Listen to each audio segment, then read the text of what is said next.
Thank you.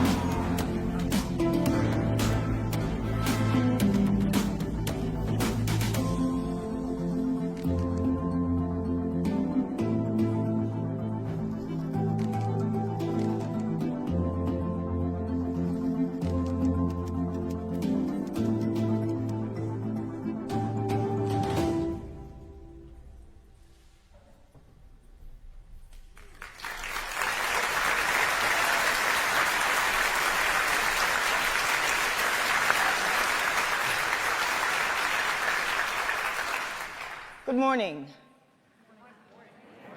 Look at that. I've often heard that it is best to start these types of talks with a joke to make you people feel comfortable and relaxed. And so I have no such plans. What I do have, though, is a clip from a live recording I made on the 20th of October, 2020. Please, viewer discretion is advised.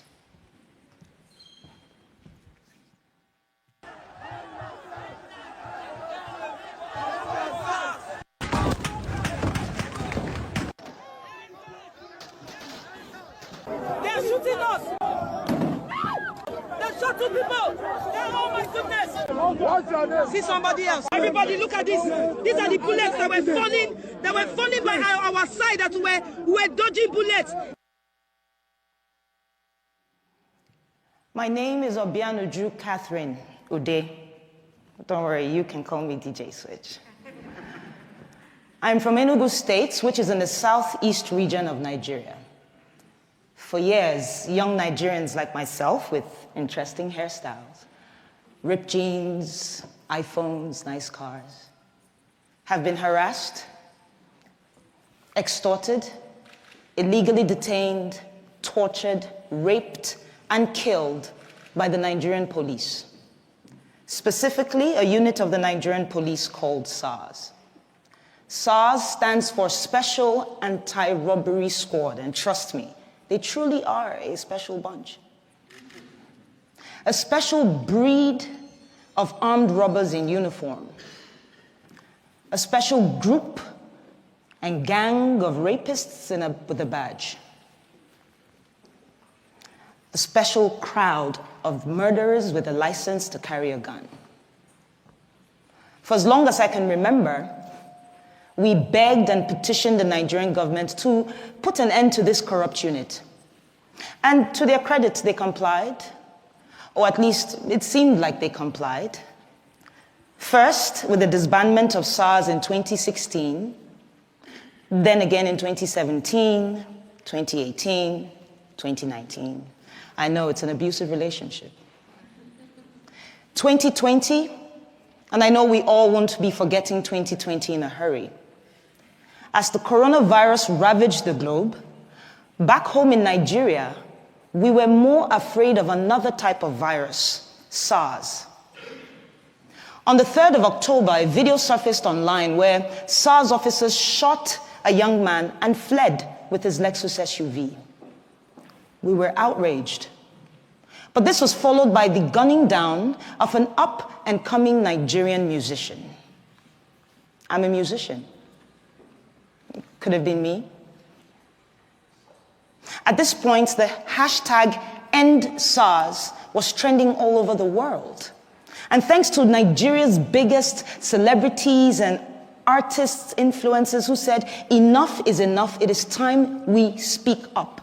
And so by the 8th of October, the streets of Nigeria were filled with young men and women protesting police brutality, and I was one of them.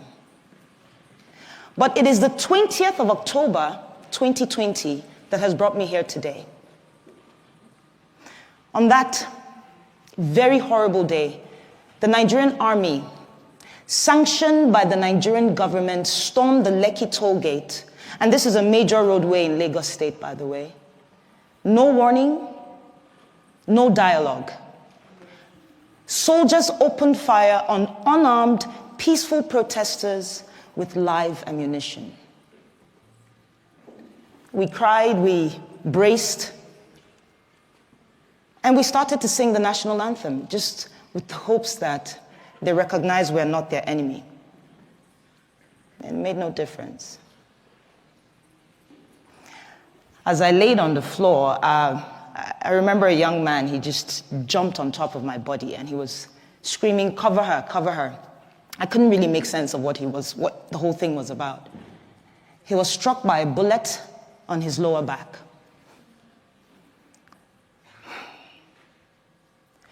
I genuinely believe he saved my life, and I don't even know who he is. I don't even know why I didn't run, to be honest. At that time, I thought it was the end. And so my instinct at the moment was show everybody what's going on. You know, you're going to die here today. And so I pulled out my phone, went to Instagram, started live broadcasting this madness. Viewers on the live helped us call ambulances, but the soldiers refused the ambulance's entry. And so some of us had to turn into instant surgeons in an attempt to remove the bullet from the leg of a protester. Eventually, the shooting stopped, and we observed that some of the soldiers were picking up their shells, I believe in an attempt to hide evidence of this crime. And so we scampered around to pick the shells that we could find in an attempt to have evidence of this crime. And this was while other soldiers were dumping bodies onto their trucks. They left, and we felt a sense of victory, you know. Some can't really explain it. We were happy and angry, relieved but in pain. But unfortunately, after being on Instagram Live for so long, my phone battery died, because not too long after, another phase of attack was upon us, but this time it was the Nigerian police, and they came in guns blazing as well, and so we ran. We took the injured to a nearby hospital and the others to a church. The church apparently had been on the live, and they had offered us refuge. By the next morning, soldiers raided the hospital looking for me. And I owe a great deal of gratitude and thanks to a friend and colleague who had called me earlier and said, put off the location on your phone and leave that hospital as soon as possible. And so it was barely 15 minutes after I left. But it didn't end there. My boss and his wife got threatening phone calls. I couldn't go home to where I lived because we got reports of strange men lurking around my apartment complex. I haven't gone home, actually, since the 20th of October, 2020. Speaking of home, I'm from a large family of 8, 5 boys, 3 girls, with very opposing characters, I tell you. I'm the last, with a sprinkle of last child crazy. But I remember my parents, you know, they worked really hard to provide us with basic things: food, education, healthcare, security, allowances. All while teaching us to love and respect each other's differences. On the other hand, Nigeria is home to over 200 million brothers and sisters with different cultures and tribes and faiths and beliefs. Things and differences that the government has used for the longest time to pit us against each other. But the Ensas movement swept that away, even if it was just for a time being. I witnessed protesters collaborating and helping each other. Protesters giving food and water to the same police who's been killing us off every day. Others provided security. Another group provided funds that were donated to them, I mean in the hundreds of thousands of dollars, for legal and medical attention to protesters who needed it. This is the real Nigeria. But the Nigerian government, much like an irresponsible parent, failed to see the opportunity as a learning curve, to listen to the cries of its quote-unquote children. Instead, they chose to deny these events and also moved swiftly to silence us. Starting with the Nigerian Minister of Information, Lai Mohammed. And yes, you heard me right. The Nigerian Minister of Information, our very own spin doctor. Yeah, his first name is Lai. It's inevitable, right? The pun is begging me. Lai called the shooting a fabrication of a massacre without bodies. He said I was a purveyor of fake news with the intent of tarnishing the nation's image, that I am a terrorist, amongst other things. The Nigerian army called the shooting fake and that I had made the whole thing up with a green screen. Yes, I have plans of heading to Hollywood after this speech.